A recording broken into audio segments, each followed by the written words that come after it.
जय हिंद दोस्तों। आप सभी का स्वागत है हमारे इस YouTube channel SSC infinity academy में। तो जैसा कि दोस्तों पिछली क्लास में हम लोगों ने श्वसन तंत्र से रेस्पिरेटरी सिस्टम और श्वसन तंत्र से सभी क्वेश्चन कंप्लीट कर चुके थे। तो आज हम दोस्तों उत्सर्जन तंत्र से संबंधित एक्सक्रीटरी सिस्टम से क्वेश्चन करेंगे, यानी कि अपशिष्ट पदार्थ दोस्तों कैसे कैसे कहाँ से निकलता है। जैसे कि अपशिष्ट पदार्थ में क्या आ गया, पसीना हो गया, पेशाब हो गया, मल हो गया, ये सब सब क्या है, हमारे शरीर के लिए अपशिष्ट पदार्थ है। तो इन सब सारे अपशिष्ट पदार्थ का उत्सर्जन कैसे होता है, इसके बारे में आज हम देखेंगे। तो चलिए दोस्तों, सबसे पहले हम इसके थोड़ा बहुत कंसेप्ट को जानते हैं, उसके बाद क्वेश्चन को देखेंगे। देखिए दोस्तों, अब हम इसमें जो चित्र को दर्शाया गया है और दिखाया गया है, इसमें किस प्रोसेस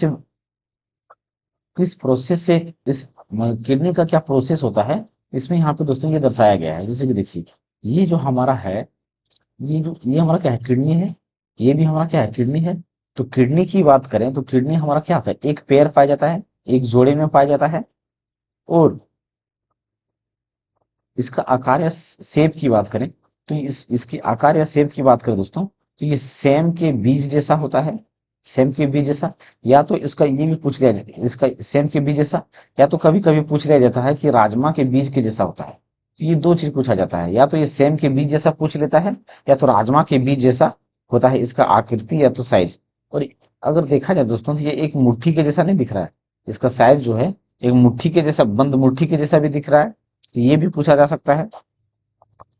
और अगर इसकी लंबाई की बात करें दोस्तों, ये किडनी की लंबाई की बात करें, यानी कि लेंथ की बात करें, तो इसका लेंथ जो होता है कितना, 4 से क्या होता है, 5 इंच के आसपास होता है। 4 से 5 इंच के आसपास होता है।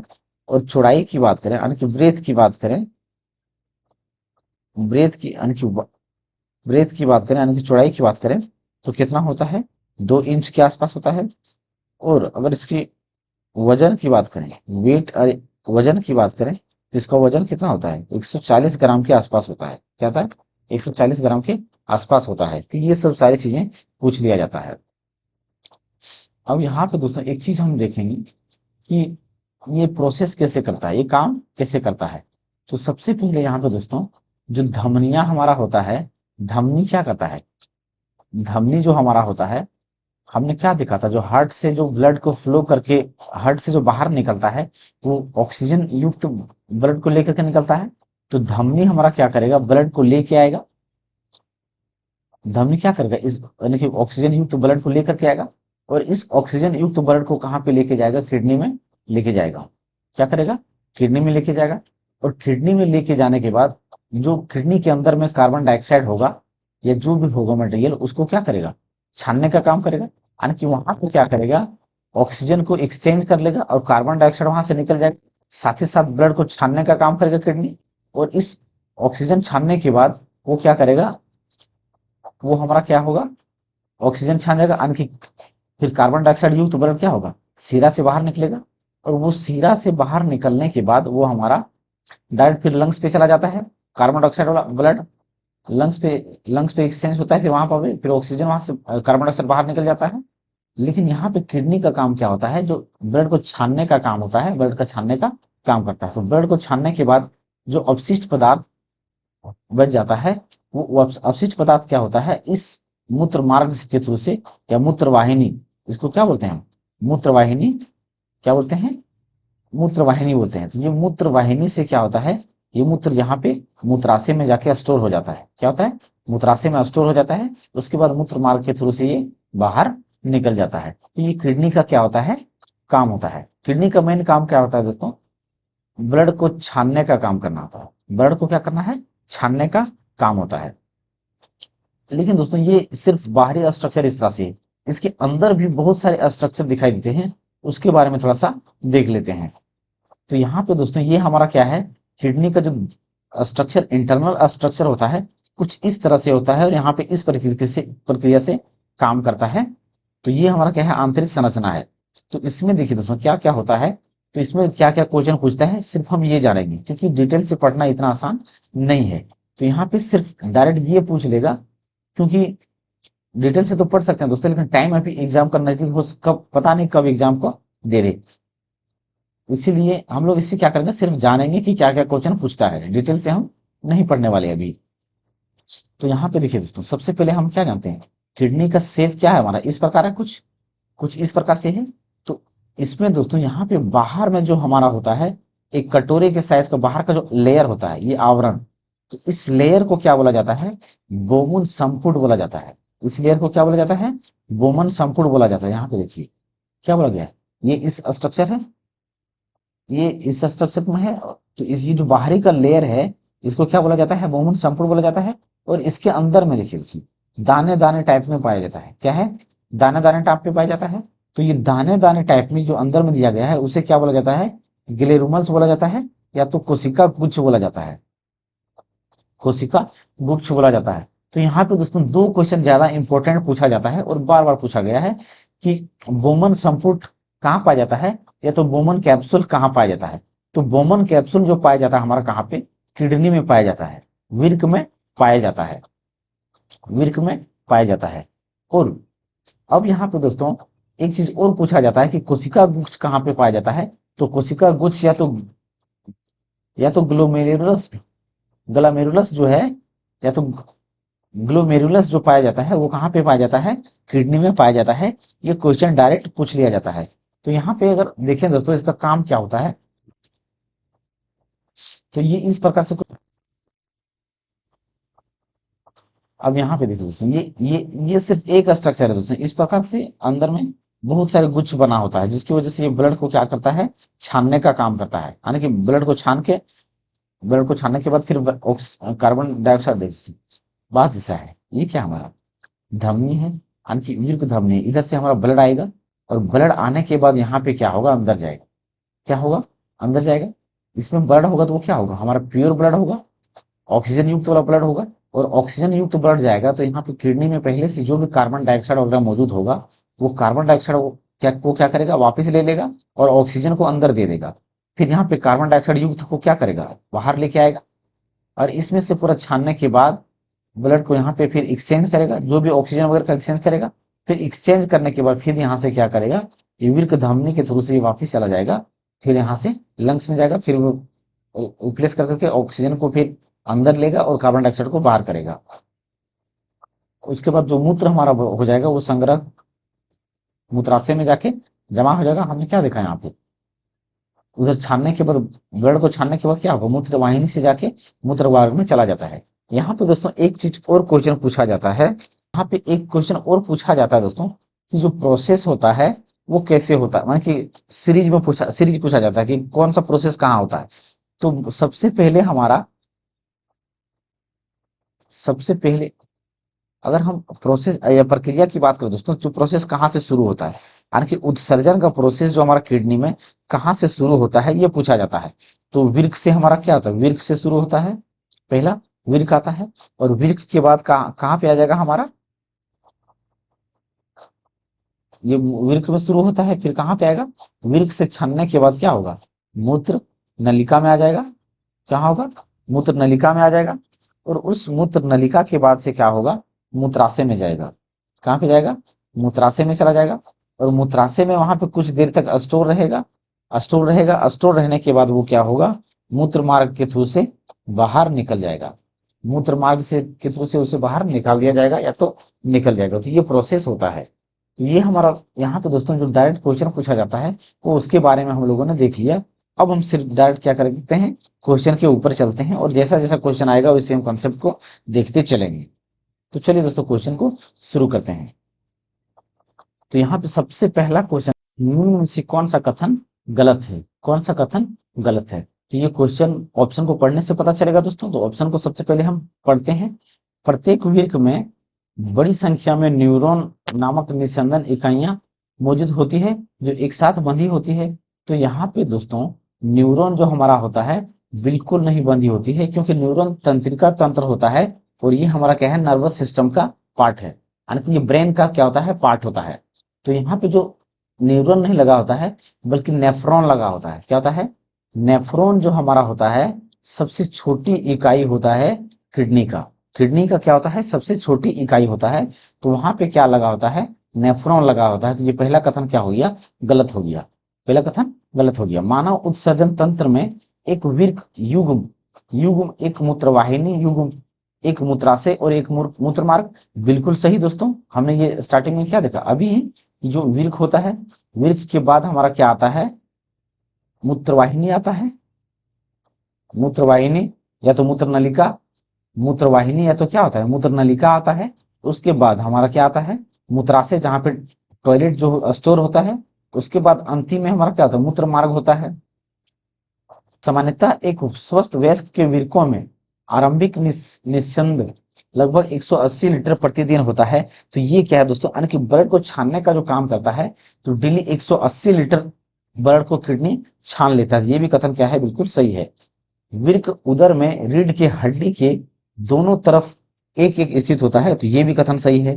तो हमें पूछा क्या गया है, गलत कथन के बारे में पूछा गया है। तो सबसे पहला वाला ऑप्शन हमारा यहाँ पे गलत है। तो सही आंसर क्या हो जाएगा, ए नंबर का हो जाएगा। मानव शरीर का इनमें से कौन सा भाग सल्की उपकला से अस्तारित नहीं होता है, अस्तारित नहीं होता है। तो दोस्तों हम लोगों ने टिश्यू में क्या पढ़ा था, उत्तक जब पढ़ा था, तो उत्तक का जो हमारा उत्तक में जो हमारा पाया जाता है, तो वो सल्की उपकला उत्तक हमारा क्या है, टिश्यू के टिश्यू है एक, उत्तक है। तो यहाँ पे आस्तरित यानी कि उसके ऊपर जो लेयर होगा वो नहीं बना होता है। क्या होता है, लेयर यानी कि सल्की उपकला का लेयर नहीं होता है। तो वो हमारा क्या होता है, वृक्क नलिकाएं होता है, जिसमें क्या होता है, सल्की उपकला उत्तक नहीं होता है। सल्की उपकला उत्तक का मतलब दोस्तों, जैसे कि देखिए यहाँ पे ये हमारा क्या हो गया, ये पाइप हो गया।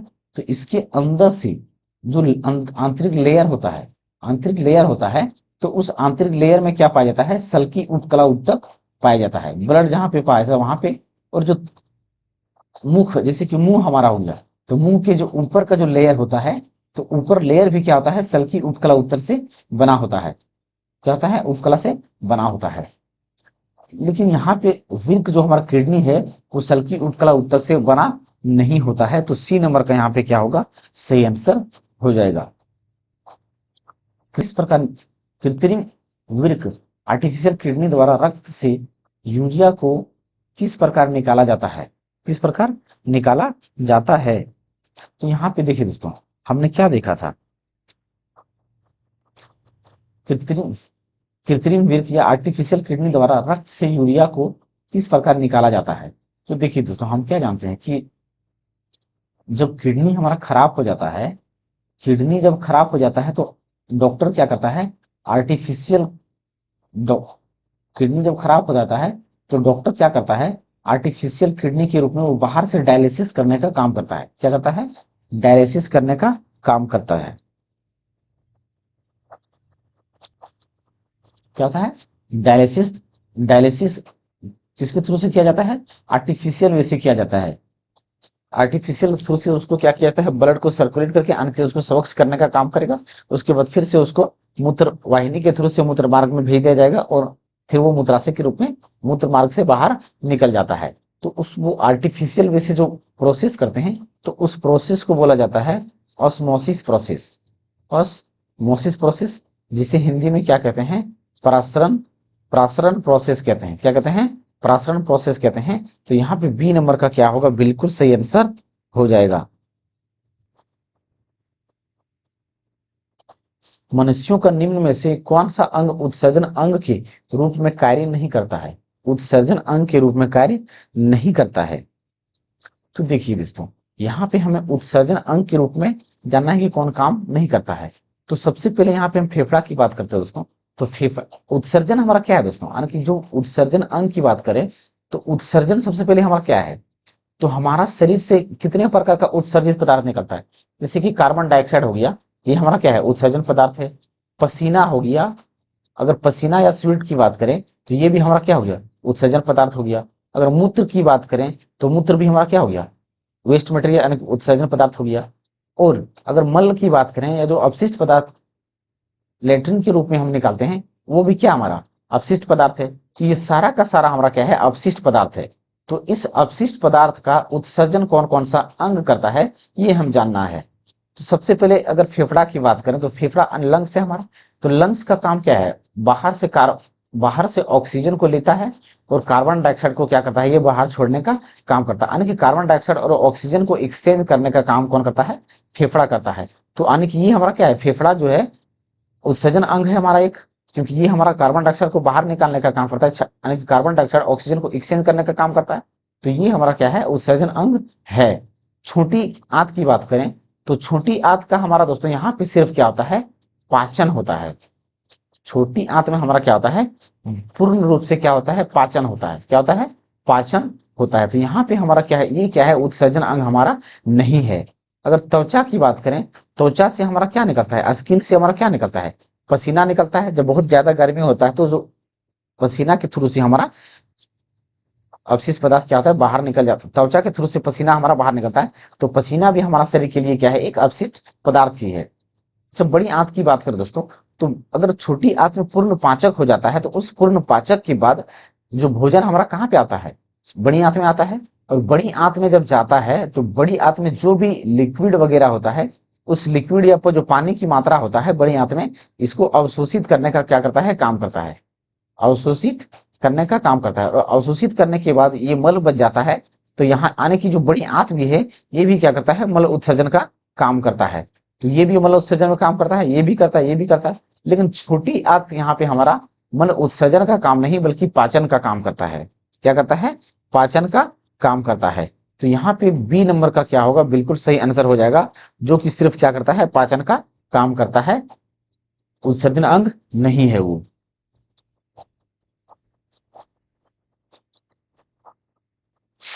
क्या विरकानु क्या विरकानु की लंबी नलिकार संरचनाएं का कोई लाभ है, कोई लाभ है।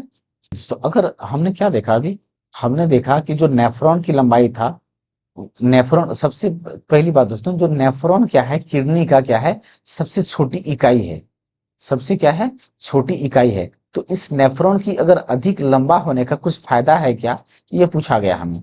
तो यहाँ पे दोस्तों नेफ्रॉन का लंबा होने का क्या है, बिल्कुल फायदा है। क्या है, हाँ इसका क्या है, फायदा है। तो फायदा होने इसको आने की मुख्य फायदा क्या है इसमें दोस्तों, तो ये क्या करता है, ये लंबा होने के कारण क्या होता है, जो डायलिसिस का प्रोसेस होता है, या जो जल का जो पुनः अवशोषण करने का काम होता है, इसको ज्यादा टाइम मिल जाता है। क्या होता है, अगर अधिक लंबा होता है तो ये पूर्ण रूप से प्यूरिफिकेशन करने का काम करेगा। क्या करेगा, पूर्ण रूप से प्यूरिफिकेशन करने का काम करेगा। और ये आराम से इसको अतिरिक्त जल आने की मिल जाएगा, इसको ऑस्मोसिस करने के लिए समय आने की, इसको पर्याप्त समय मिल जाएगा ताकि ये आराम से डायलिसिस कर सके। हाँ, वृक्क को दृढ़ता देने के लिए, लंबी होती दृढ़ता आने की दोस्तों, मजबूती प्रदान करने के लिए। तो बिल्कुल मजबूती प्रदान, लंबाई से इसका कोई मजबूती का मतलब नहीं है। घनत्व या कुंडलित और संकित किया जाता है, ये भी दोस्तों यहाँ पे कोई सही जो है बात नहीं बताया गया है। तो ये कथन क्या है, बिल्कुल गलत है। नहीं, सभी विरकाणु लंबे नहीं होते हैं, तो ये गलत है, क्योंकि विरकाणु जो होता है हमारा लंबा होता है, हमने ये देख चुका है। हाँ, लंबी नलिका प्रारंभिक निस्संदन से अतिरिक्त जल के पुनः अवशोषण हेतु समय तथा प्रस्थान प्रदान करती है। बिल्कुल सही दोस्तों, हमने क्या कहा कि समय उससे क्या होगा, पर्याप्त समय मिल जाएगा और जगह भी मिल जाएगा, जिसकी वजह से वो आराम से डायलिसिस और ऑस्मोसिस कर सकता है आराम से। तो यहाँ पे सी नंबर का क्या होगा, बिल्कुल सही आंसर हो जाएगा। सही आंसर हो जाएगा कि विरकाणु या नेफ्रोन की लंबी लंबाई होने का फायदा इसका समय अधिक अवशोषित, समय अधिक और स्थान अधिक मिल जाता है जल को अवशोषित करने के लिए। मानव में उत्सर्जन तंत्र के सही अनुकारमिक क्रम की पहचान कीजिए। तो हमने क्या देखा था दोस्तों, हमने क्या बताया था कि ये क्वेश्चन डायरेक्ट पूछ लिया जाता है कि इसका सही क्रम क्या है। तो सबसे पहले हमने क्या देखा, विर्क होता है। तो विर्क से किडनी से हमारा क्या होता है, मूत्र, जो डायलिसिस यानी कि जो ब्लड को छानने के बाद जो वेस्ट हमारा बच जाता है, वो मूत्र वाहिनी से चला जाता है। या तो मूत्र वाहिनी इसको बोलें, या तो मूत्र नलिका बोलेंगे। और इस मूत्र नलिका के बाद कहाँ पे चला जाता है, मूत्राशय में चला जाता है। कहाँ पे चला जाता है, मूत्राशय में चला जाता है। फिर मूत्राशय में कुछ दिन तक, सॉरी कुछ घंटों तक यहाँ पे स्टोर रहेगा। उसके बाद ये क्या होगा, स्टोर रहने की, कुछ मूत्राशय में क्या रहेगा, कुछ देर तक यहाँ पे स्टोर रहेगा। स्टोर होने के बाद यहाँ पे फिर से क्या होगा, ये मूत्र मार्ग के थ्रू से ये बाहर निकाल दिया जाता है। तो ये हमारा क्या है, सही सीरीज है, विर्क, मूत्रवाहिनी, मूत्राशय और मूत्र मार्ग। तो सबसे पहला ऑप्शन को देखते हैं दोस्तों, विर्क, मूत्रवाहिनी, मूत्राशय और मूत्र मार्ग। यानी पहला ही ऑप्शन क्या है यहाँ पे दोस्तों, बिल्कुल सही आंसर दिया गया है।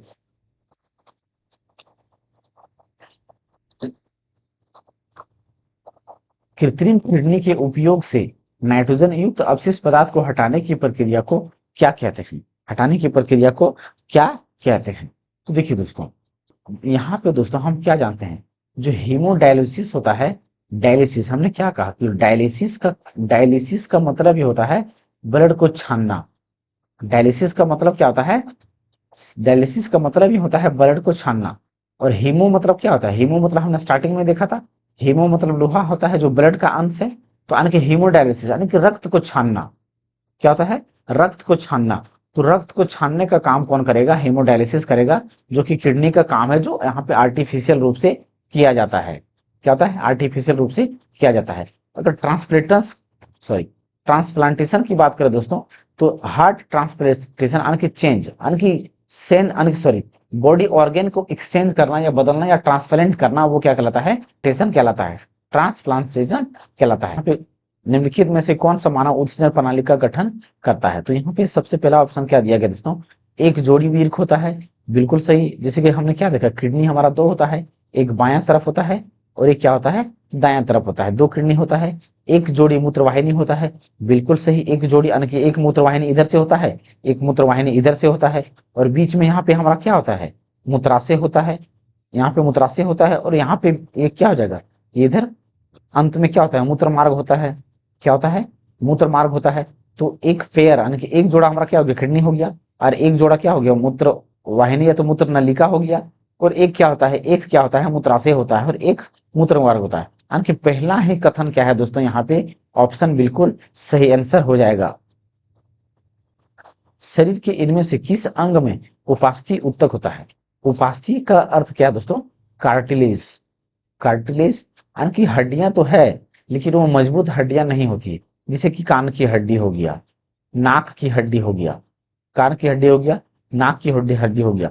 और कल ही हमने पिछले क्लास में ही हमने देखा था दोस्तों, कि जो हमारा जो कंठ होता है, वहां पे क्या पाया जाता है? कार्टिलेज पाया जाता है, जो इसको सिकुड़ने से बचाता है, यानी कि सिकुड़ने से बचाता है। तो ये हमारे कंठ में भी क्या होता है? कार्टिलेज पाया जाता है। इसमें भी कार्टिलेज कार्टिलेज कार्टिलेज। लेकिन विर्क हमारा किडनी जो होता है, यहाँ पे बिल्कुल कार्टिलेज उपस्थित नहीं होता है। तो सी नंबर का क्या होगा? बिल्कुल सही आंसर हो जाएगा। मानव उत्सर्जन अंग का चित्र नीचे दिया गया है, उस विकल्प का चयन कीजिए जो इसके ए और बी द्वारा नामांकित भागों के कार्यों को निरूपित करता है।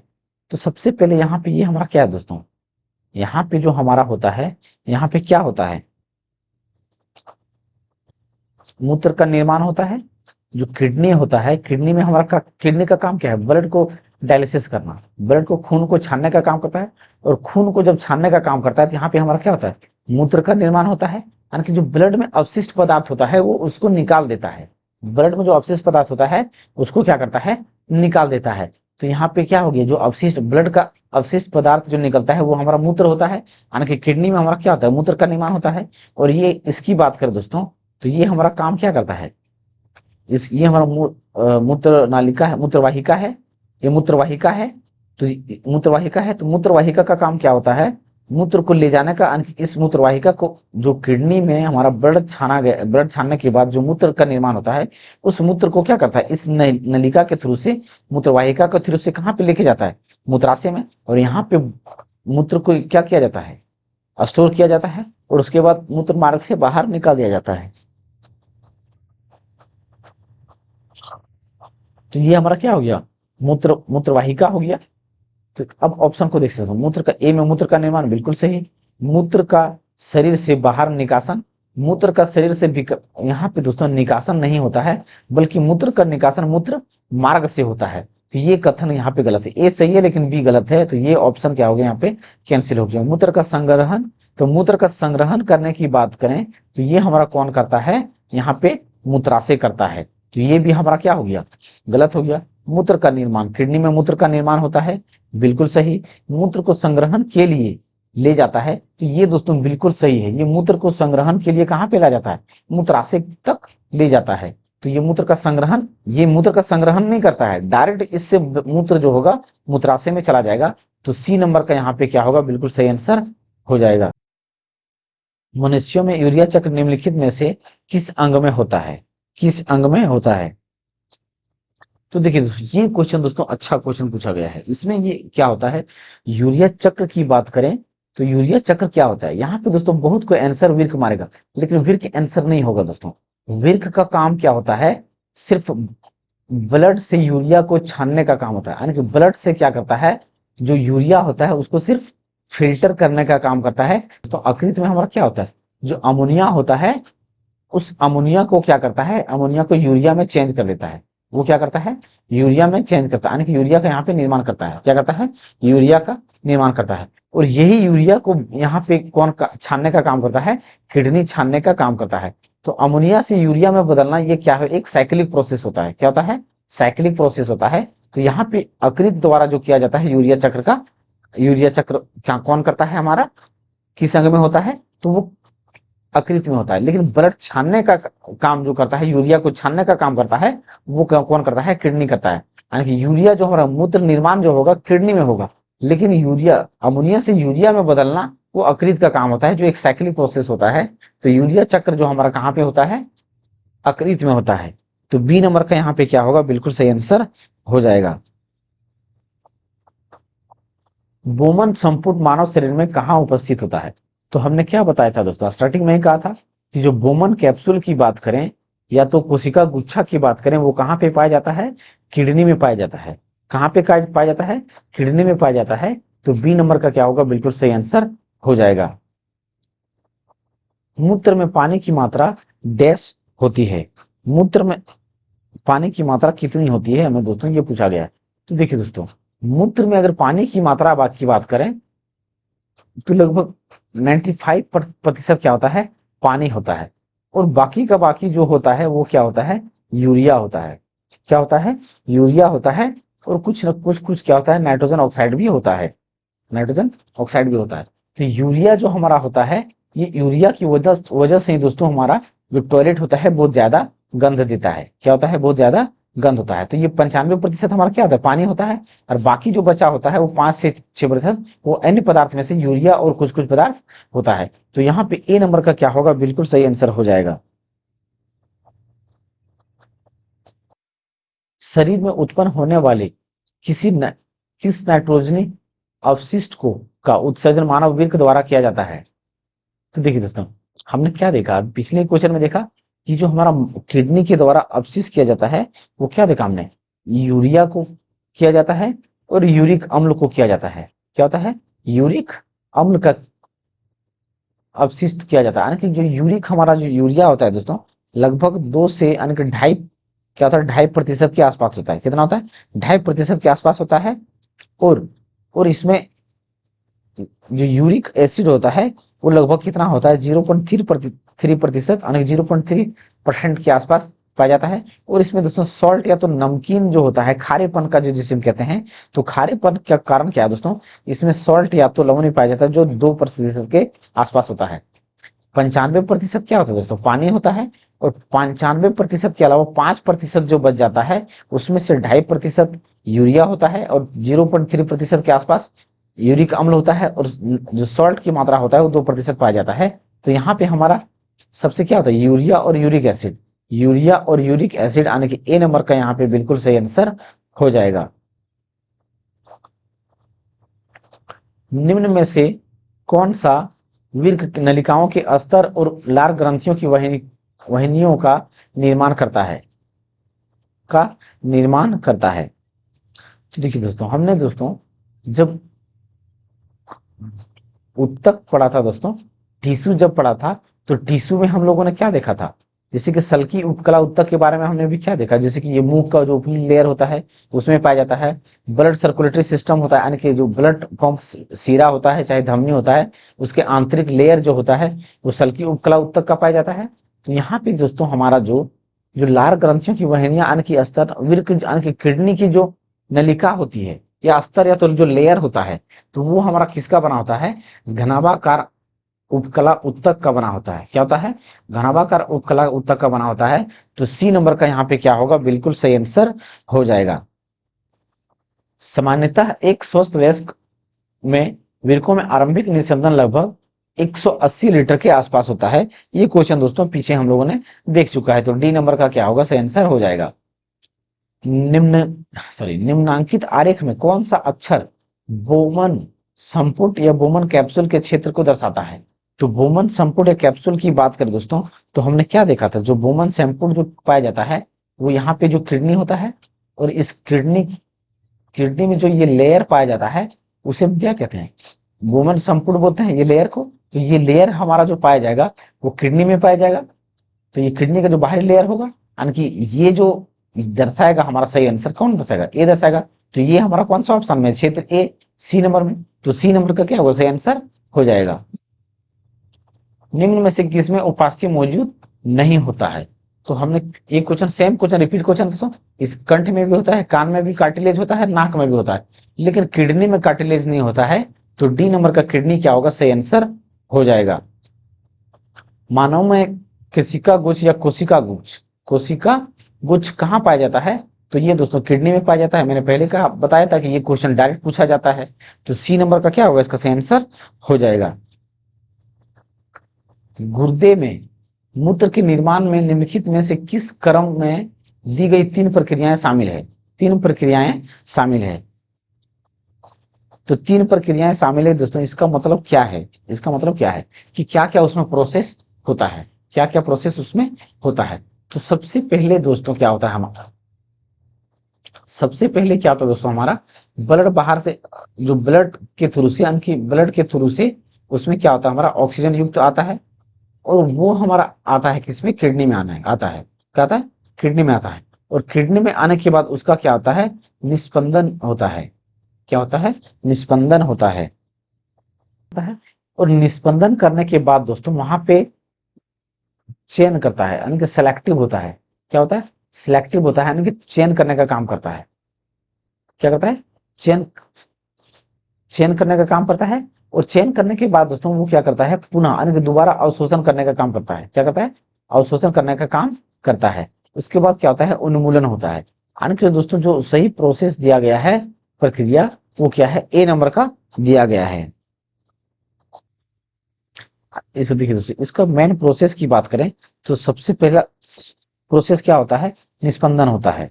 क्या होता है, निस्पंदन होता है। ये निस्पंदन की बात करें तो निस्पंदन कहाँ होता है, निस्पंदन कहाँ होता है, तो ये किडनी, किडनी में सबसे पहले निस्पंदन होता है। यानी कि किडनी में हमारा क्या होता है, अमोनिया से लेकर के, अमोनिया से किस में चेंज करता है, यूरिया में चेंज कर देता है। तो निस्पंदन हो गया। तो इस निस्पंदन के बाद क्या होता है दोस्तों, निस्पंदन के बाद क्या होता है, पुनः शोषण होता है। क्या होता है, पुनः शोषण होता है, पुनः अवशोषण होता है। पुनः क्या होता है, अवशोषण होता है, पुनः अवशोषण होता है। और अवशोषण होने के बाद क्या होता है, ये अवशोषण होने के बाद ये अवशोषण कहाँ पे होता है, यानी कि अवशोषण की प्रक्रिया की बात करें दोस्तों, तो अवशोषण ये हमारा जो होता है, वो जो सबसे छोटी इकाई होता है हमारा, किसका, सबसे छोटी इकाई जो हमारा नेफ्रॉन होता है किडनी का। तो अब अवशोषण होने का काम कहाँ पर होता है, नेफ्रॉन में होता है, किडनी की जो सबसे छोटी इकाई होता है। उसके बाद ये हमारा जब नेफ्रॉन द्वारा अवशोषित कर लिया जाता है, उसके बाद ये क्या होता है, ये अवशोषण होने के बाद न्यूट्रॉन के बाद आगे चला जाता है, यानी कि उसका उन्मूलन होता है, यानी कि जांच पड़ताल होता है। उन्मूलन मतलब क्या, जांच पड़ताल होता है। उसके बाद जांच पड़ताल होने का क्या मतलब है, जांच पड़ताल होने का मतलब है कि वो उसमें जो भी कार्बन और कार्बन डाइऑक्साइड और ऑक्सीजन का होगा, एक्सचेंज हो चुका होगा, और यूरिया क्या होगा, यूरिया का मूत्र में वो, यानी कि यूरिया के रूप में वो बदल चुका होगा।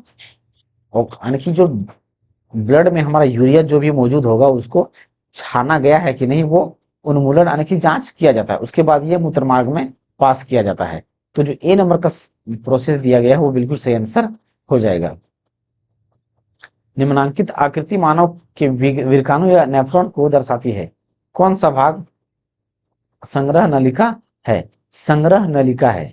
संग्रह नलिका हम किसे कहते हैं दोस्तों, संग्रह नलिका की बात करें तो हमने क्या देखा था, देखिए दोस्तों ये हमारा क्या है दोस्तों, संग्रह नलिका है। ये क्या है, संग्रह नलिका है। ये हमारे यहाँ पे दिख रहा है, ये क्या है, संग्राहक नलिका है या संग्रह नलिका है। तो ये जो नलिका हमारा दर्शा रहा है, ये जो लंबा एक लंबा सिरा है वो क्या हमारा संग्रह नलिका को दर्शाता है, संग्रह नलिका। तो जो लाइन खड़ा लाइन था वो हमारा क्या दर्शा रहा था, संग्रह नलिका को दर्शा रहा था। तो ये हमारा संग्रह नलिका क्या हो जाएगा, संग्रह नलिका ए नंबर का यहाँ पे सही हो जाएगा। क्या हो जाएगा, ए नंबर का क्या होगा, सही आंसर हो जाएगा, जो कि बी नंबर ऑप्शन में दिया गया है।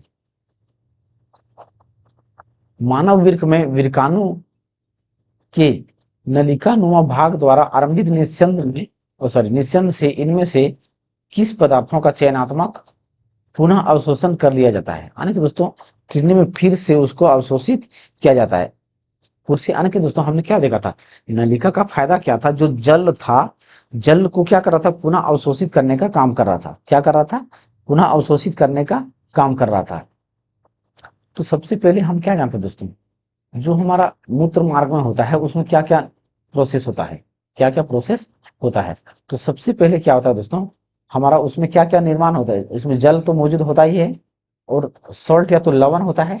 हमने क्या देखा, जिसमें से ये 95% तक क्या था, लवण था। और सॉल्ट की बात करें तो 2% था।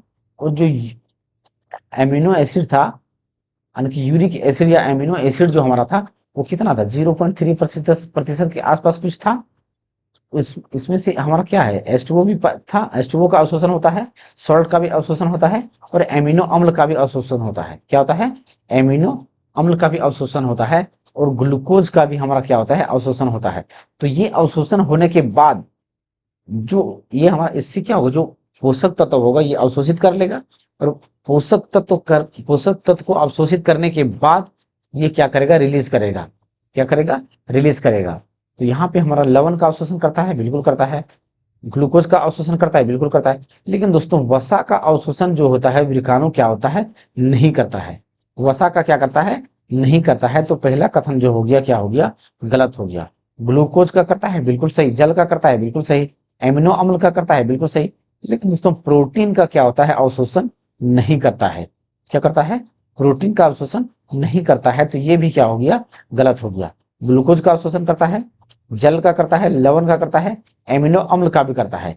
तो सी नंबर का सही हो जाएगा दोस्तों। और डी नंबर में भी प्रोटीन दिया गया है, यानी कि वसा और प्रोटीन, वसा और प्रोटीन का क्या करता है, अवशोषण नहीं करता है। क्या करता है, नहीं करता है। अगर देख यहाँ पे देखें दोस्तों, तो कार्बोहाइड्रेट का क्या कर रहा है, अवशोषण कर रहा है, क्योंकि जो ग्लूकोज होता है वो कार्बोहाइड्रेट का ही फॉर्म। तो इसमें हमने क्या देखा यहाँ पे दोस्तों, जो क्या होता है, सबसे पहले जो ब्लड हमारा डायलिसिस करने में जो काम आता है, तो डायलिसिस करने में सबसे पहले क्या होगा, धमनी के थ्रू से, जो धमनी के थ्रू से हमारा क्या होता है, शुद्ध ब्लड आता है। जैसे कि किडनी, हृदय से, हमारा हार्ट से जो निकलता है वो धमनी से निकलता है, वो ऑक्सीजनेटेड ब्लड होता है। तो सबसे सी नंबर का यहाँ पे जो होगा वो एक नंबर पे आएगा, यानी कि सबसे पहले धमनी से ब्लड को सर्कुलेट किया जाएगा, कहाँ पे, किडनी में भेजा जाएगा। कहाँ पे, किडनी में भेजा जाएगा। फिर किडनी में क्या होगा, रोगी का जो ब्लड होगा उसका डायलिसिस किया जाएगा, यानी कि फिर क्या आएगा, बी नंबर पे होगा। फिर डायलिसिस होगा, डायलिसिस होने के बाद क्या होगा, डायलिसिस होने के बाद जो हमारा मूत्र होगा वो छाना जाएगा, यानी कि अलग हो जाएगा। क्या होगा, अलग हो जाएगा। तो अलग होने का काम, यानी कि अपवहन डायलिसिस प्रासरण दाब, यानी कि अपशिष्ट छोड़कर रक्त से समान होता है, यानी कि ये अपशिष्ट को छोड़ देगा। तो यहाँ पे हमारा क्या होगा, ई नंबर का आ जाएगा। क्या होगा, ई नंबर का हो जाएगा। अब इसको डायलिसिस होने के बाद अब वो क्या हो जाएगा, प्योर रूप से अपशिष्ट हो जाएगा। प्योर रूप से डायलिसिस होने के बाद, छानने के बाद ब्लड को जो जो यूरिया बच जाएगा वो अपशिष्ट हो जाएगा। तो अपशिष्ट अपवहन तरल क्या होगा, युक्त टैंक से गुजरना, यानी कि वो नलिका से गुजर के, नलिका में जिस तरह से आता है उस तो वो टैंक से गुजरेगा। तो अब क्या होगा, डी नंबर का होगा। और अंतिम हमारा क्या बच गया, अंतिम में हमारा सीरा पे जाएगा, और सीरा से चला जाए, सीरा हमारा कितने नंबर पे है, ए नंबर पे है। तो सीबीईडी, सीबीईडी हमारा कौन सा दे गया, सीबीडीए, बिल्कुल नहीं, सी से हमारा दो ही स्टार्ट है। तो एक ऑप्शन यहाँ पे सी का ऑप्शन सी। तो सी नंबर का क्या होगा, सही आंसर हो जाएगा। निम्नलिखित में से कौन सा पदार्थ वृक्क द्वारा पुनः अवशोषित नहीं किया जाता है, पुनः अवशोषित नहीं किया जाता है। तो यहाँ पे दोस्तों अमीनो अम्ल का हमने क्या देखा, पुनः अवशोषित किया जाता है, ग्लूकोज का भी किया जाता है और लवण का भी किया जाता है और जल का भी किया जाता है। लेकिन लेकिन जो क्रिएटिनिन होता है उसका पुनः अवशोषण नहीं किया जाता है। तो यहाँ पे ए नंबर का क्या होगा, सही आंसर हो जाएगा। बोमन संपुट डैश को ढके रखती है। बोमन बोमन संपुट डैश को ढके रखती है। देखिए दोस्तों, ये हमारा क्या हो गया, ये हमारा किडनी हो गया। तो किडनी के यहाँ पे अंदर में एक लेयर था, तो ये लेयर हमारा क्या कहलाता था, ये जो पार्ट होता है वही हमारा क्या कहलाता है, वोमेन संपुट कहलाता है। वोमेन वोमेन संपुट कहलाता है या तो वोमेन कैप्सूल कहलाता है। लेकिन यहाँ पे दोस्तों अंदर में क्या था, हमारा छोटे छोटे टाइप में था, दानेदार टाइप में। और इसको हम क्या कहते हैं, केशिका गुच्छ या तो कोशिका गुच्छ गुच्छा कहते हैं। क्या कहते हैं, कोशिका गुच्छ कहते हैं। ये कोशिका गुच्छ अंदर में है और ये बाहर में हमारा क्या है, वोमन संपुट। तो जो ढके रखने का काम करती है वो किसको ढक के रखती है, कोशिका गुच्छ को ढक के रखती है। तो यहाँ पे बी नंबर का क्या होगा, बिल्कुल सही आंसर हो जाएगा।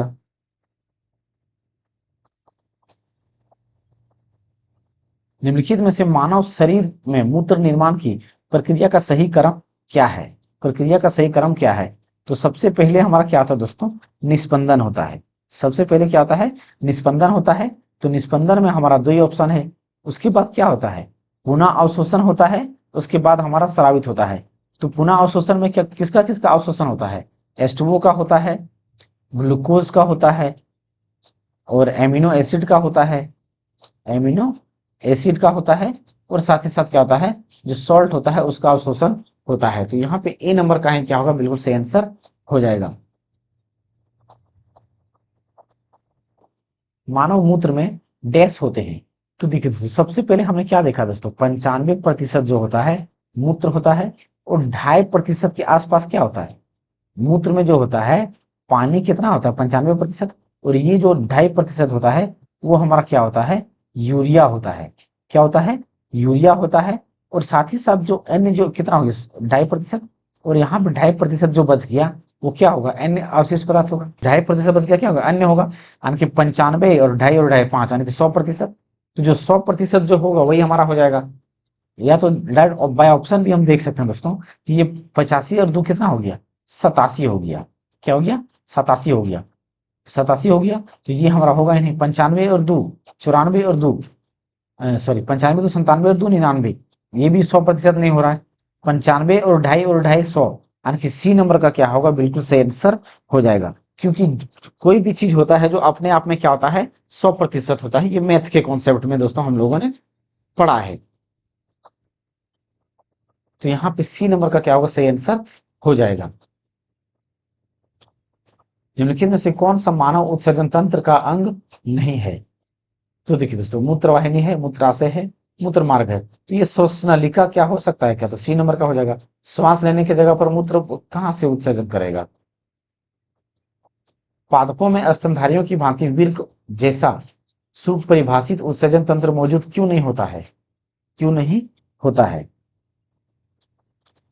देखिए दोस्तों, अगर पादपों की बात करें या अन्य जीव की बात करें तो अलग अलग तरीके से क्या करता है, अपना उत्सर्जन करता है। क्या करता है, उत्सर्जन करता है। जैसे कि देखिए यहाँ पे हम क्या जानते हैं, यहाँ पे देख लीजिए। जैसे ह्यूमन में, मनुष्य में जो हमारा मनुष्य का अगर उत्सर्जन करेगा तो वो कहाँ पे करता है, किडनी में करता है। कहाँ पे करता है, किडनी में करता है। मनुष्य कहाँ करता है, किडनी में करता है। और अगर अन्य प्राणी या जीव की बात करें, जैसे कि एनेलिडा हो गया, एनेलिडा हो गया। तो एनेलिडा की बात करें तो एनेलिडा वो क्या करता है, एनेलिडा जो करता है वो डायलिसिस को नेफ्रेडिया के थ्रू से करता है। क्या करता है, नेफ्रेडिया के थ्रू से उत्सर्जन करता है। और मोलास्का समूह की बात करें, मोलास्का समूह की बात करें तो वो हमारा कहाँ से करता है, कीबर सेल से करता है। क्या करता है, कीबर सेल से करता है, कीबर सेल से करता है। और ऑर्थोपोडा की बात करें, ऑर्थ्रोपोडा की बात करें, ऑर्थोपोडा कहाँ से करता है, वो फिजियल जो होता है दोस्तों उसमें एक अंग होता है मलफिगियल, मलफिगियल सेल या तो ट्यूब्स, मलसेवियस सेल्स या तो ट्यूब्स, ट्यूबल्स। तो ये इसको तरफ करता है। अगर यहाँ पे प्लांट की बात करें तो प्लांट में जो हमारा होता है प्लांट में क्या जो होता है वो, प्लांट जो होता है वो कायिक अंग से करता है। क्या करता है? कायिक अंग से करता है। तो यहाँ पे हमारा, क्योंकि पादप अवशिष्ट पदार्थ उत्पन्न नहीं करते हैं, बिल्कुल गलत। हर वो चीज जिसमें जान होता है या सजीव होता है वो क्या करेगा? अपशिष्ट पदार्थ उत्पन्न करना उसका, वो अनिवार्य रूप से उत्सर्जन करेगा ही करेगा। वे अपनी कायिक अंगों के माध्यम से उत्सर्जन करता है। तो यहाँ पे दोस्तों ये थोड़ा बहुत सही लग रहा है, क्योंकि पादपों में प्रतिसंचरण तंत्र मौजूद नहीं होता है, बिल्कुल गलत। क्योंकि पादप केवल गैसीय अवशिष्ट उत्पन्न करती है, तो ये भी गलत है दोस्तों। क्योंकि दोस्तों अगर हम पेड़ को अगर काट दें तो उसके अंदर से लिक्विड की मात्रा में बहुत सारे चीज निकलता है। या तो पेड़ के छाल में कभी कभी देखते हैं दोस्तों, उसके बाहरी आवरण में क्या होता है, उसके लट्ठे के रूप में जमा होते हैं। तो ये भी हमारा क्या है? अपशिष्ट पदार्थ ही होता है। अपशिष्ट पदार्थ ही होता है। जैसे रबर ट्री को जैसे काटते हैं तो उससे अपशिष्ट पदार्थ कितना निकलता है? बहुत मात्रा में निकलता है। तो यहाँ पे बी नंबर का ही क्या होगा? सही आंसर हो जाएगा। वयस्क मनुष्य प्रतिदिन 10 मिलीलीटर मूत्र उत्पन्न करता है। मूत्र उत्पन्न करता है। तो हमने क्या देखा दोस्तों? 180 लीटर जो है एक मनुष्य मूत्र इतना उत्पन्न एक दिन में डायलिसिस ब्लड को क्या करता है? 1 लीटर ब्लड को क्या कर सकता है? छान सकता है। 180 लीटर ब्लड को क्या कर सकता है? वो छान कर सकता है या तो डायलिसिस कर सकता है। एक दिन में किडनी इतना करता है।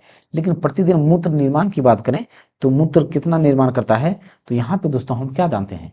1 से 1.5 लीटर करता है एक दिन में। प्रति मनुष्य की बात करें, सामान्य वयस्क मनुष्य, पुरुष या महिला, 1 से 1.5 लीटर को क्या करता है? मूत्र का विसर्जन करता है। तो यहाँ पे दोस्तों 1 से 1.5 लीटर आने की अगर मिलीलीटर में चेंज करें तो क्या होगा? 1000 मिलीलीटर। और यहाँ से इसको क्या होगा? 1500 मिलीलीटर, यानी कि 1 से 2 लीटर के आसपास। 1 से 2 लीटर के आसपास। तो यहाँ पे डी नंबर का ऑप्शन यहाँ पे सही अंदाजा लगा सकते हैं आप। प्रत्येक वृक्क में बड़ी संख्या में निस्पंदन इकाइयां होती है, उन्हें डैश कहा जाता है। तो उन्हें क्या कहा जाता है दोस्तों? विरकाणु कहा जाता है, या तो उसे क्या कहा जाता है? नेफ्रॉन कहा जाता है, जो सबसे छोटी इकाई होता है और अधिक मात्रा में पाया जाता है। डायलाइजर नामक मशीन जिसका उपयोग रोगी के रक्त को साफ करने के लिए किया जाता है, जो कृत्रिम डैश भी कहा जाता है। तो कृत्रिम उसको क्या बोलेंगे दोस्तों? हम कृत्रिम उसको किडनी बोलेंगे। क्या बोलेंगे? किडनी। क्योंकि डायलाइजर के काम काम की बात करें तो किडनी के जैसा ही किडनी की जगह पर इस्तेमाल किया जाता है। तो वहां पे आर्टिफिशियल किडनी उसको हम कह सकते हैं, आर्टिफिशियल किडनी। तो यहाँ पे सी नंबर का क्या होगा? सही आंसर हो जाएगा। किडनी खराब होने का इलाज समय समय पर किडनी मशीन से किया जाता है, प्रक्रिया के रूप में जाना जाता है। तो हीमोडायलिसिस क्या लाता है? तो ए नंबर का क्या होगा? सही आंसर हो जाएगा। निम्नलिखित में से कौन सा मानव उत्सर्जन तंत्र का अंग हिस्सा नहीं है? हिस्सा नहीं है। तो हमने क्या देखा दोस्तों? संग्रह संग्रहण नलिका भी था, वोमेन कैप्सूल भी था किडनी में, और ये कोशिका गुच्छ भी था। लेकिन दोस्तों ये श्वास श्वसन श्वसनिका यानी कि श्वास नली जो बिल्कुल क्या है? किडनी का हिस्सा नहीं है, क्योंकि ये श्वास का काम में आता है, रिस्पिरेटरी सिस्टम का अंग है। मानवों मानवों में वृक्क में डैश द्वारा घुलनशील नाइट्रोजन यौगिकों के रूप में उत्सर्जित उत्पादनों को हटाया जाता है। तो देखिए दोस्तों, अगर हम मानव की किडनी की बात करें तो जो सबसे छोटी इकाई हमारा क्या होता है? नेफ्रॉन होता है। और माइटोकॉन्ड्रिया की बात करें तो कोशिका का अंग है। ये हमारा क्या करता है? ऊर्जा का यानी कि ये ग्लूकोज को ग्लूकोज को तोड़ने का काम करता है और एनर्जी का उत्पादन करता है। तो माइटोकॉन्ड्रिया का हमारा काम क्या है? अलग काम है, यानी कि एनर्जी का निर्माण करना है, ऊर्जा का निर्माण करने का काम करता है। पोषण ये भी नहीं है। ये केंद्रक हमारा क्या है? कोशिका का भाग है। तो जो किडनी में हमारा पाया जाता है, जो सबसे छोटी इकाई है किडनी का, वो क्या है? नेफ्रॉन है। तो नेफ्रॉन ही क्या होता है? नाइट्रोजन यौगिकों के रूप में उत्सर्जित उत्पादों को हटाने का काम करता है। तो सी नंबर का सही आंसर हो जाएगा। निम्नलिखित में से कौन हृदय से गुर्दे तक रक्त पहुंचाता है? हृदय से किडनी तक रक्त पहुंचाता है। हृदय से, देखिए दोस्तों हमने क्या देखा था? हृदय से किडनी तक, यानी कि हृदय से जो भी, यानी कि हार्ट से जो भी हमारा ब्लड निकलता है वो हमारा क्या होता है? धमनी कहलाता है। क्या कहलाता है? धमनी कहलाता है। तो नस वाला हमारा जो ऑप्शन होगा वो क्या होगा? ऑटोमेटिक कट जाएगा। नस वाला ऑप्शन, ये वेना कावा दोनों नहीं होगा। यानी कि जो मेन काम जो करेगा कौन करेगा? धमनी करेगा, क्योंकि हार्ट से हमारा जो भी ब्लड को सर्कुलेट करके लेके जाता है वो हमारा धमनी कहलाता है। तो यहाँ पे दोस्तों दो बच गया ऑप्शन, एक कोरोनरी धमनी बच गया और एक गुर्दे की धमनी बच गया। क्या बच गया, गुर्दे की धमनी। तो यहाँ पे गुर्दे हमारा दिया गया है, तो यहाँ पे अंदाजा लगा सकते हैं कि गुर्दे से सॉरी हृदय से गुर्दे तक ले जाता है तो वो गुर्दा धमनी कहलाता है। तो सी नंबर का यहाँ पे सही आंसर हो जाएगा। गुर्दे न केवल उत्सर्जन अंग होते हैं, इनके कार्य को पूरकता प्रदान करता है, पूरकता प्रदान करता है। तो देखिए दोस्तों, अगर गुर्दे न केवल उत्सर्जन अंग होते हैं, इनके कार्य को पूरकता प्रदान करता है। तो देखिए दोस्तों, गुर्दा जो होता है, तो गुर्दा जो होता है दोस्तों किसकी हेल्प करता है, गुर्दा जो है वो तो उत्सर्जन अंग है ही, उत्सर्जन अंग तो है ही, लेकिन उत्सर्जन अंग होने के साथ साथ क्या करता है, वो लीवर को भी क्या करता है, हेल्प करता है अमोनिया से यूरिया में बदलने में। तो यहाँ पे सी नंबर ए नंबर का क्या होगा, सही आंसर हो जाएगा। बड़ी आंत तो हमारा क्या होगा, बड़ी आंत नहीं होगा, हृदय भी नहीं होगा, त्वचा भी नहीं होगा। नेफ्रॉन संबंध है, तो नेफ्रॉन जो हमारा जो संबंध दोस्तों, जो सबसे छोटी इकाई क्या होता है, किडनी का होता है। तो किडनी हमारा का काम क्या है, उत्सर्जन अंग का। तो डी नंबर का क्या होगा, सही आंसर हो जाएगा। डैश मानव में अमोनिया जो जहरीला है को यूरिया में बदलता है। तो यूरिया में बदलने का काम कौन करता है हमारा, तो यहाँ पे दोस्तों हमने क्या देखा, जो अमोनिया होता है, अमोनिया से यूरिया में बदलने का काम किसका होता है, लीवर का होता है। किसका होता है, लीवर का होता है। तो यहाँ पे बी नंबर का क्या होगा, सही आंसर हो जाएगा।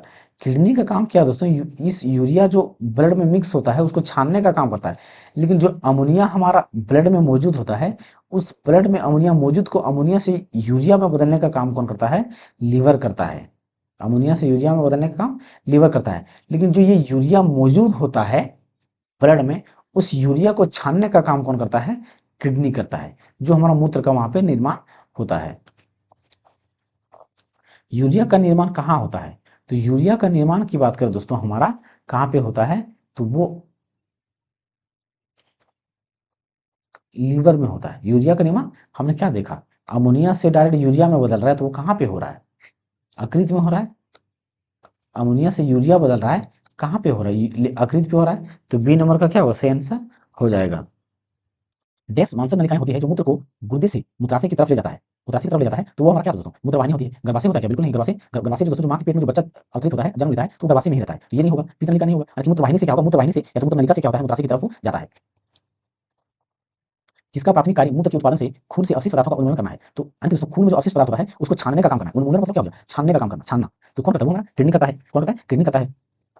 मनुष्य के गुर्दे के निस्यंदन की इकाइयों को कहते हैं, निस्यंदन की इकाइयों को कहते हैं। तो वो हमारा क्या होता है, नेफ्रॉन्स होता है। तो बी नंबर का क्या होगा, सही आंसर हो जाएगा। नेफ्रॉन्स क्या होगा दोस्तों, किडनी का सबसे छोटी इकाई है जो निस्यंदन करने का यानी कि निस्यंदन करने का काम करता है या डायलिसिस करने का काम करता है। किडनी के संरचनात्मक इकाई क्या है, संरचनात्मक अंग की सबसे छोटी इकाई दोस्तों, तो वो हमारा क्या है, नेफ्रॉन है। निम्नलिखित में से कौन सा अंग मनुष्य के उत्सर्जन अंग का अंश नहीं है, गुर्दा, गर्भाशय। गुर्दा बिल्कुल, तो अमोनिया से ये क्या करता है, यूरिया में बदलने का काम करता है। ये भी हमारा अंग है, मूत्रवाहिनी भी है, मूत्रमार्ग भी है। लेकिन गर्भाशय क्या है दोस्तों, बिल्कुल नहीं है। तो सी नंबर का क्या होगा, इसका सही आंसर हो जाएगा। निम्नलिखित में से कौन सा यौगिक गुर्दे की पथरी का निर्माण करने वाला सर्वाधिक सामान्य यौगिक है। तो देखिए दोस्तों, अगर हम पथरी की बात करें तो पथरी हमारा किससे बनता है, कैल्शियम कैल्शियम ऑक्सीलेट से बनता है। कैल्शियम ऑक्सीलेट से बनता है, क्या होता है, कैल्शियम ऑक्सीलेट से बनता है। और कैल्शियम ऑक्सीलेट की बात करें दोस्तों, तो जो टमाटर हमारा होता है, टमाटर जो होता है हमारा, उसमें क्या होता है, कैल्शियम ऑक्सीलेट पाया जाता है। क्या होता है, कैल्शियम ऑक्सीलेट पाया जाता है। तो कैल्शियम ऑक्सीलेट ए नंबर में ऑप्शन हमारा है। तो ए नंबर का क्या होगा, बिल्कुल सही आंसर हो जाएगा, जो क्या है, एक कैल्शियम ऑक्सीलेट है। और कैल्शियम ऑक्सीलेट का काम क्या है दोस्तों, वो पथरी का क्या करता है, वो पेट में निर्माण करता है। और कैल्शियम की ऑक्सीलेट की सूत्र की बात करें दोस्तों, तो ये क्या होता है, CaC2O4 होता है। तो यहाँ पे ए नंबर का सही आंसर हो जाएगा। शरीर का कौन सा अंग खून के शुद्धिकरण से संबंधित है, तो खून को शुद्धि करने का काम कौन करता है हमारा, यहाँ पे किडनी करता है। कौन करता है, किडनी करता है। तो सी नंबर का क्या होगा, यहाँ पे सही आंसर हो जाएगा। नेफ्रोलॉजी, नेफ्रोलॉजी डैश के साथ जुड़ा होता है। तो नेफ्रोलॉजी दोस्तों, हमारा नेफ्रॉन क्या है, सबसे छोटी इकाई है। नेफ्रॉन जो है हमारा किसकी सबसे छोटी इकाई है, किडनी की। किडनी की क्या है, हमारा सबसे छोटी इकाई है। तो नेफ्रोलॉजी की बात करें तो वो किडनी के अध्ययन को क्या कहा जाता है, नेफ्रोलॉजी कहा जाता है। तो सी नंबर का यहाँ पे क्या होगा, गुर्दा सही आंसर हो जाएगा। कौन से रोग के उपचार में डायलिसिस किया जाता है, तो वो हमारा जब किडनी खराब हो जाता है तब डायलिसिस का इस्तेमाल किया जाता है। तो सी नंबर का क्या होगा, सही आंसर हो जाएगा। डायलिसिस की प्रक्रिया किससे संबंधित है, तो डायलिसिस की प्रक्रिया हमारा किडनी से संबंधित है। तो डी नंबर का यहाँ पे भी क्या होगा, सही आंसर हो जाएगा। डायलिसिस का उपयोग तब किया जाता है जब किसी का किडनी खराब हो जाता है।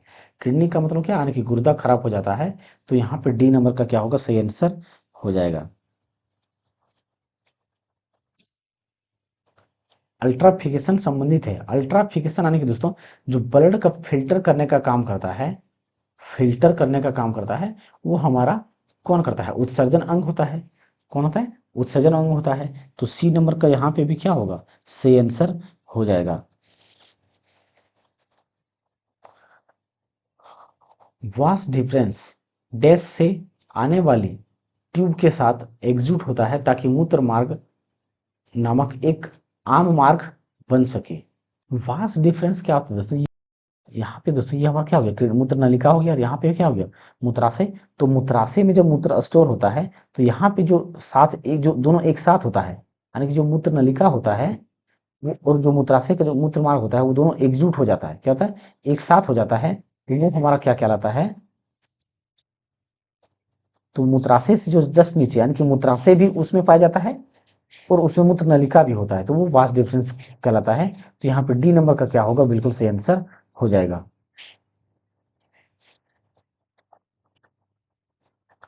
वह सॉरी हम मूत्र त्याग की उत्तेजना की नियंत्रित कर सकते हैं। हम मूत्र त्याग की उत्तेजना को नियंत्रित कर सकते हैं। देखिए दोस्तों, अगर हमें टॉयलेट लग जाता है तो क्या हम उसे रोक सकते हैं क्या, अगर हम रोक सकते हैं तो कैसे रोक सकते हैं। तो मांसपेशीय मूत्राशय के तंत्रिका नियंत्रण में होने पर, बिल्कुल सही। तंत्रिका की बात करें दोस्तों, तो ये हमारा क्या रिफ्लेक्स एक्शन के लिए कंट्रोल करता है। ये तंत्रिका तंत्र में हम आगे पढ़ेंगे, जब ब्रेन हम जब पढ़ेंगे मस्तिष्क को, तब उससे संबंधित क्वेश्चन को हम देखेंगे यहाँ पे। तो यहाँ पे दोस्तों ए नंबर का है बिल्कुल सही आंसर हो जाएगा, क्योंकि तंत्रिका तंत्र से ही हम क्या कर सकते हैं, उसको कंट्रोल कर सकते हैं। तो ए नंबर का क्या है, सही आंसर हो जाएगा।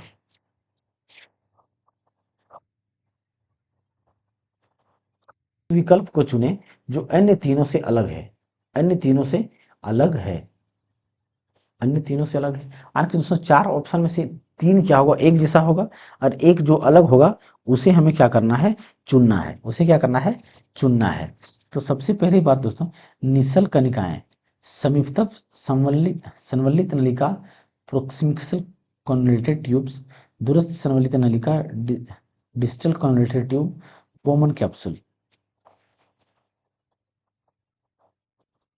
देखिए दोस्तों, हम अगर दोस्तों किडनी को हम अगर डिटेल से पढ़ेंगे, तो उसमें से दोस्तों एक प्रॉक्सिमल कन्वोल्यूटेड और डिस्टल कन्वोल्यूटेड ट्यूब्स, दोनों क्या होता है, ये किडनी में पाया जाता है। क्या होता है, दोनों में किडनी में पाया जाता है। और जो बोमन कैप्सूल तो दोस्तों किडनी में हमारा पाया ही जाता है।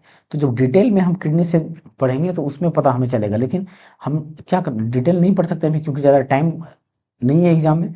तो ये तीनों क्या है, हमारा किडनी से संबंधित है, और ये क्या है, नहीं संबंधित है। तो ए नंबर का क्या होगा, सही आंसर हो जाएगा, जो कि तीनों से अलग है। इनमें से कौन सा अंग उत्सर्जन अंग से संबंधित नहीं है। तो उत्सर्जन अंग की बात करें दोस्तों, कौन से संबंधित नहीं है, कौन से संबंधित नहीं है। तो सबसे पहले देखिए दोस्तों, हिपेटिक हिपेटिक यानी कि हिपेटिक का मतलब क्या हो गया, ये लीवर। तो लीवर हमारा, हिपेट मतलब क्या होता है, लीवर होता है, लीवर से संबंधित है। तो लीवर का शिरा क्या होता है, सम्मिलित होता है। पल्मोनरी शिरा भी सम्मिलित होता है, और गुर्दे की धमनी तो होता ही है। लेकिन दोस्तों कोरोनरी धमनी जो होता है वो नहीं होता है। क्या होता है, नहीं होता है सम्मिलित। तो ए नंबर का क्या होगा, सही आंसर हो जाएगा। डैश गुर्दे की नलिका की परत में मौजूद होती है। गुर्दे की नलिका में मौजूद होती है। तो गुर्दे की नलिका में मौजूद कौन सी होती है, ये दोस्तों पेरेन्काइमा हमारा क्या है, ये प्लांट सेल के अंतर्गत में आता है। क्या होता है, प्लांट सेल के अंतर्गत में आता है। तो बी नंबर का क्या होगा, आंसर हो ही नहीं सकता है। तो यहाँ पे दोस्तों अगर सी नंबर की बात करें, यानी कि हमने क्या देखा, जो उत्तक होता है, ये क्या हमारा उत्तक है। तो प्लांट्स यानी कि प्लांट सेल का यानी कि प्लांट का उत्तक है ये। तो जो क्यूबोडाइल एपिथेलियम होता है वो गुर्दे में पाया जाता है, यानी कि जो घनाभाकार उत्तक होता है, घनाभाकार, वो कहाँ पे पाया जाता है, गुर्दे या किडनी में पाया जाता है। दोस्तों इसके से संबंधित क्वेश्चन हम पीछे एक दो कर चुके हैं। तो सी नंबर का क्या होगा, सही आंसर हो जाएगा। मानवों में वृकाणु का कार्य निम्न में से क्या है। तो मानवों में दोस्तों किडनी का काम क्या है, तो किडनी का काम क्या है, उत्सर्जन करने का काम है। तो बी नंबर का क्या होगा, इसका सही आंसर हो जाएगा। डैश एक 20 सेंटीमीटर लंबी ट्यूब है जो मूत्राशय से मूत्र ले जाती है। ये हमारा क्या हो गया, मूत्र नलिका हो गया, या यहाँ पे क्या हो गया, मूत्राशय हो गया। और ये हमारा क्या हो गया, मूत्र, जहां से मूत्र या तो पेशाब निकलता है वो क्या होता है, मूत्र मार्ग कहलाता है। तो मूत्राशय से जो लेके जाता है वो मूत्र मार्ग, यानी कि बी नंबर का क्या होगा, सही आंसर हो जाएगा।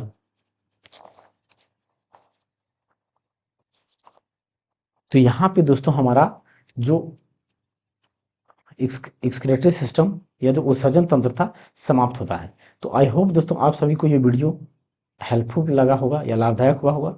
तो दोस्तों हमारे इस चैनल को सब्सक्राइब अवश्य करें, लाइक करें और साथ ही साथ दोस्तों के साथ शेयर अवश्य करें। थैंक यू दोस्तों, मिलते हैं अगली क्लास में।